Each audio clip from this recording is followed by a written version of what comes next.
بسم اللہ الرحمن الرحیم۔ السلام علیکم دوستوں۔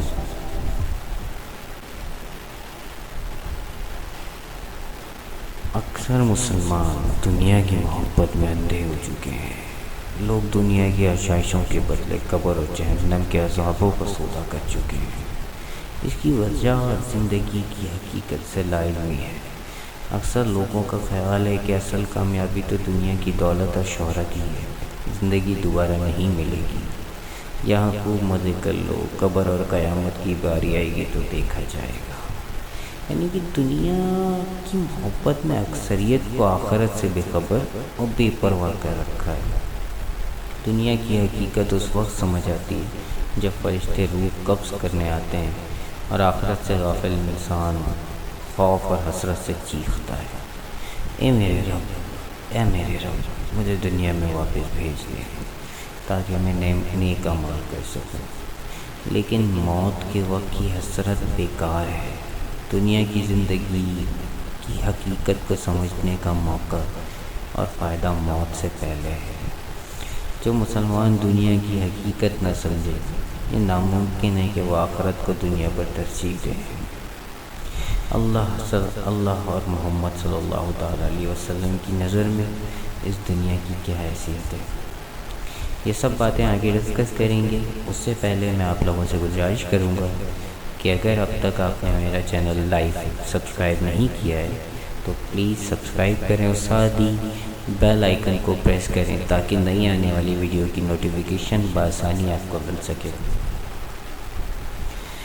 اللہ سبحانہ تعالیٰ نے فرمایا، جان لو کہ دنیا کی زندگی کھیل اور تماشا اور ظاہری خوبصورتی اور تمہارے آپس میں ایک دوسرے کو بڑا جتلانا اور مال اور اولاد کی کثرت کی حرص ہے۔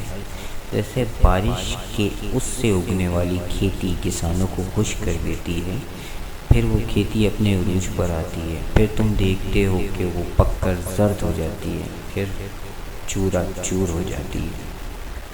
تو بیسیکلی گائز، کھیل کی طرح زندگی میں کئی تلخ اور خوشگوار لمحے آتے ہیں۔ کھیل میں جیت کی خوشی کی طرح دنیا کی آشائشوں کی خوشی بھی وقتی ہے۔ یہ ایک دنیا تماشے کی مانند ہے جس میں مالک، ملازم، شوہر، بیوی ان سب کا رول ادا کر رہا ہے، لیکن ہر انسان کا اصل رول یہ ہے کہ وہ ایگزامینیشن ہال میں اپنا اعمال نامہ لکھ رہا ہے۔ اس دنیا کی مصنوعی خوبصورتی جنت کی اصل خوبصورتی سے غافل کر دیتی ہے۔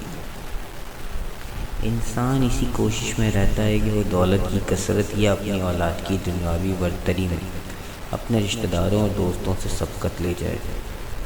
انسان ساری زندگی زیادہ سے زیادہ جائیداد بنانے کی ہوس میں رہتا ہے یا اپنی اولاد کی دوسری کی اولاد پر برتری کی حرص کرتا رہتا ہے۔ اللہ نے انسانی زندگی کو فصل سے تشبیہ دی ہے۔ جیسے کسان بیج بو کر اچھی فصل کی امید کرتا ہے، ایسے ہی میاں بیوی امید کرتے ہیں۔ پیدا ہونے والا بچہ والدین کو خوش کر دیتا ہے، پھر وہ بچہ اپنی جوانی اور عقل کے عروج پر پہنچ جاتا ہے، پھر اوبویسلی بڑھاپا اس کے مضبوط جسم کو مرجھا دیتا ہے، یا اچانک آنے والی موت اسے پیلا زرد لاش بنا دیتی ہے۔ پھر اس کا مردہ جسم جلائے یا دفنائے جانے کے بعد چورا چور ہو جاتا ہے۔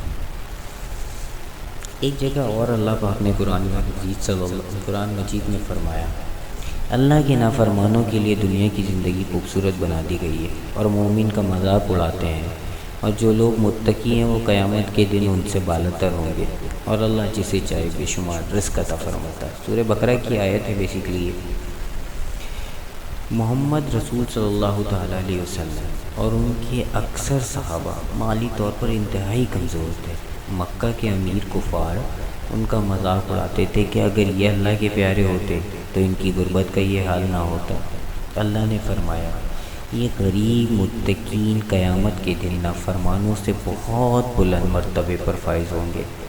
یہ اللہ ہی کی حکمت عملی ہے کہ کیسے کسی کو مال کی کثرت سے گمراہ کرنا ہے اور کیسے مال کی تنگی سے متقی رکھنا ہے۔ انسان اللہ کی حکمت نہیں سمجھ سکتا۔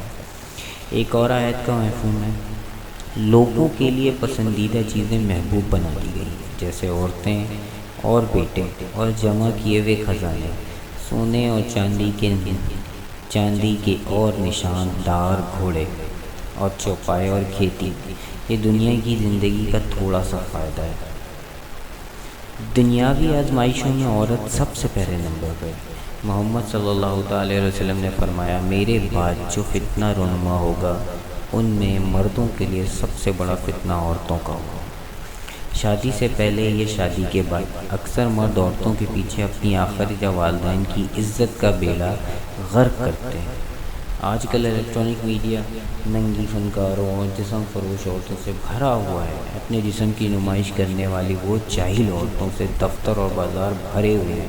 عورت کے بعد اولاد، جائیداد، گاڑیوں اور زمینوں کی محبت انسان سے ہر ناجائز کام کروا لیتی ہے۔ اگر ان چیزوں کا جائز استعمال کیا جائے تو یہ اللہ کی نعمتیں، ورنہ یہی جہنم کا باعث ہے۔ سورہ توبہ کی ایک آیت ہے، سو ان کے مال اور اولاد تمہیں تعجب میں نہ ڈال دیں، یقیناً اللہ چاہتا ہے کہ انہیں انہی چیزوں کے ساتھ دنیا کی زندگی میں عذاب دیں اور ان کی جان نافرمانی کی حالت میں ہی نکلے۔ اللہ کے نافرمانوں کی مال اور اولاد کی خوشحالی مستحقین کو کہیں اس غلط فہمی میں نہ ڈال دیں کہ اللہ ان سے بہت خوش ہے۔ حقیقت یہ ہے کہ اللہ نے مال یا اولاد کو ان کے لیے دنیا کا عذاب بنا دیا ہے۔ ان کا حرام مال ان کے دکھوں کی جڑ ہے اور اولاد کی نافرمانی، بیماریاں، دکھ ان کے لیے عذاب ہے۔ مال یا اولاد کی محبت انہیں آخرت سے غافل رکھتی ہیں اور موت انہیں جہنم وصول کرتی ہیں۔ اگر آپ کو میری یہ باتیں پسند آئی تو پلیز میری ویڈیو کو لائک کیجیے، شیئر کیجیے اور پلیز سبسکرائب کرنا نہ بھولیے تاکہ آگے آنے والی ویڈیوز آپ کو بآسانی مل سکے۔